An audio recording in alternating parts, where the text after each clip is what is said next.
Assalamu alaikum. Today, inshallah, we will cover a very important topic related to Ramadan, but actually that goes beyond Ramadan, like all the benefits and the learnings that we accumulate after practicing the beautiful practice of devotional fasting during Ramadan.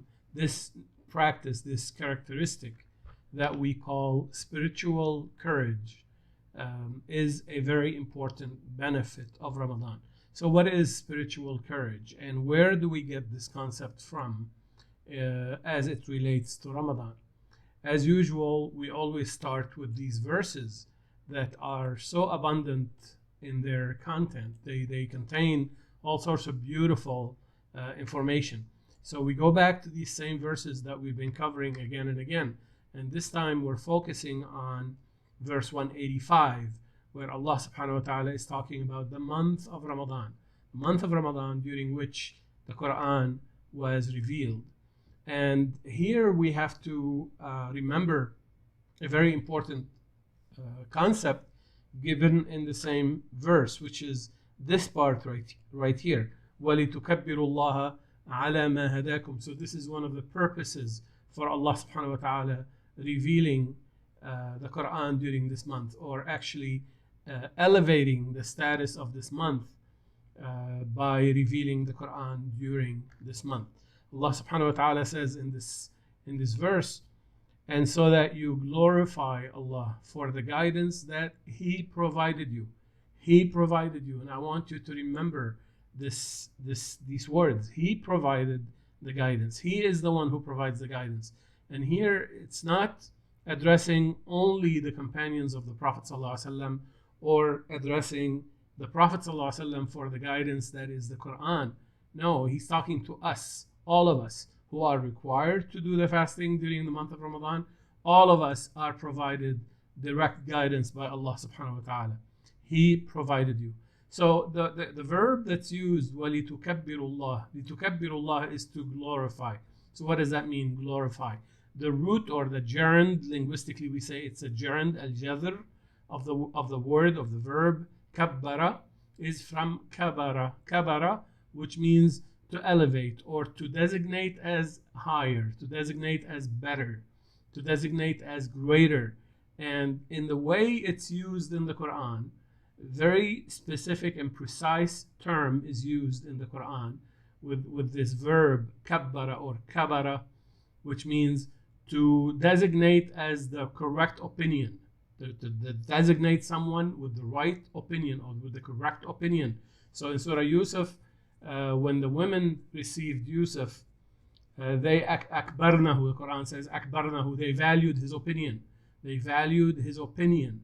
When we say Allahu Akbar, that means He is the holder of the truth. Allah is greater in that sense. He is not physically greater, because physics obviously doesn't enter into this description. But He is greater in the sense that any truth that we think we have, Allah is the source of that truth and beyond. He has more of that truth. That's what it means, Allahu Akbar. وَلِتُكَبِّرُوا اللَّهَ عَلَى مَا هَدَاكُمْ. That means you dignify or you glorify only Allah as the ultimate holder of the truth. Now, this is really relevant for us because, as we said, we're talking about spiritual courage, and this is part of Quran, part of Ramadan. So, we can talk about why it takes courage to stand in support of truth, or to stand with the truth. And there are many, references I can leave you with in this video, as you see in here. But I want to jump to the concept of courage itself. So courage is sometimes misunderstood as doing something physical, or fighting, or arguing. It's none of that. Courage that we're talking about in here, the spiritual courage, is the courage to seek the truth and to follow that truth. To seek the evidence that lead you to the truth, no matter where that evidence leads you. You follow the truth, and you commit to the methodology that you follow to search for that truth and to connect with that truth and the source of the truth, that's Allah. Allah subhanahu wa ta'ala describes himself in the Quran, ذَلِكَ بِأَنَّ اللَّهَ هُوَ الْحَقِّ. He is the truth. Allah subhanahu wa ta'ala is the ultimate truth, the source of truth. So when you set yourself a methodology and you pursue it, and it leads you to discover new things that are different than what other people think, so be it. Have the courage. That spiritual courage is what we're talking about. Now, where do we get this from? Well, there are, again, many different verses that warn us against blindly following the predecessors. So these days I hear a lot of speakers and preachers, Muslim imams and mufti this and imam this and ustaz this, who are talking about the pious predecessors. With all due respect to all the predecessors, nobody can guarantee me that these predecessors are guaranteed a place in Jannah. Nobody can. Even Prophet Muhammad ﷺ was taught in the Quran, say, I do not know what shall happen with me, nor with you. So even Prophet Muhammad ﷺ could not give that guarantee. Allah subhanahu wa ta'ala teaches us that Islam is not the religion of blind following. And therefore, when we set to seek the truth, when we set to stand alone in support of the truth, in obedience to Allah subhanahu wa ta'ala, as fasting is. And here's a beautiful connection with Ramadan. Fasting is not a communal activity. Please listen carefully. Fasting is not a communal act of worship. Yes, we may get together to break our fast, but that's breaking the fast. The fasting itself is a solitary act of devotion. That means if I see you during the day, I have no idea if you're fasting or not. Even if you tell me you're fasting, I cannot ascertain if you're fasting or not. Allah subhanahu wa ta'ala has set this act of devotion to be a solitary act of devotion, an act of devotion that you perform alone between you and Allah subhanahu wa ta'ala. Nobody with you. Nobody can witness to it except yourself. And therefore, Allah subhanahu wa ta'ala is training us to do things alone, to stand alone in devotion to Allah subhanahu wa ta'ala.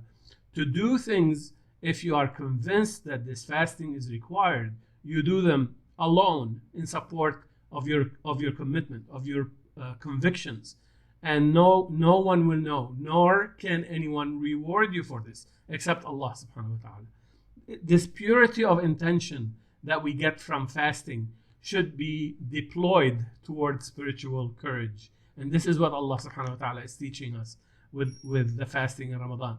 One of the greatest or the closest companions to Prophet Muhammad, peace be upon him, his name is Abdullah ibn Mas'ud.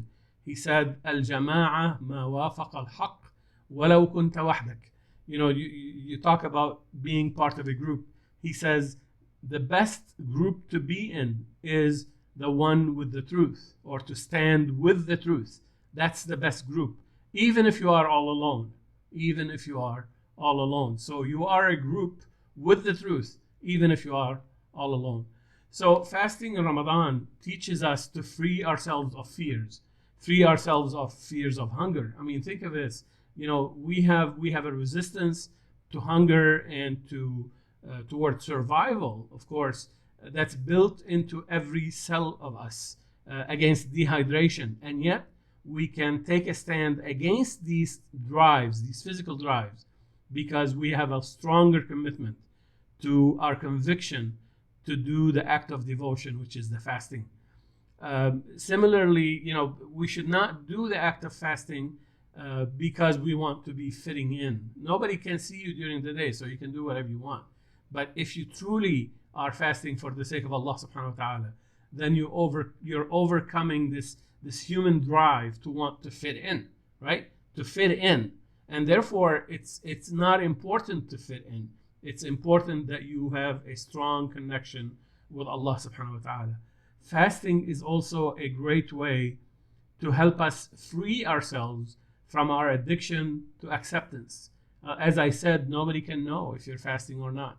And therefore, to seek acceptance by telling people you're fasting is so easy to do, and you can easily lie about this. But if you're truly fasting, has nothing to do with acceptance or seeking acceptance or being an addict to acceptance. The connection with Allah subhanahu wa ta'ala is all we know. I want to leave you with this thought. Most of us who are born into Islam spend our lives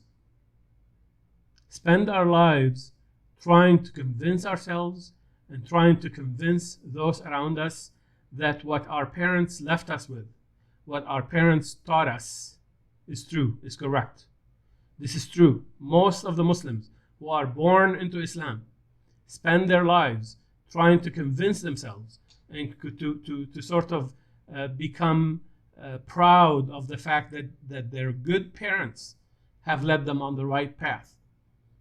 I urge you to have the spiritual courage to check, to test what you believe, to really go back to what Allah has revealed and check, did Allah subhanahu wa ta'ala teach us to believe in what our parents taught us?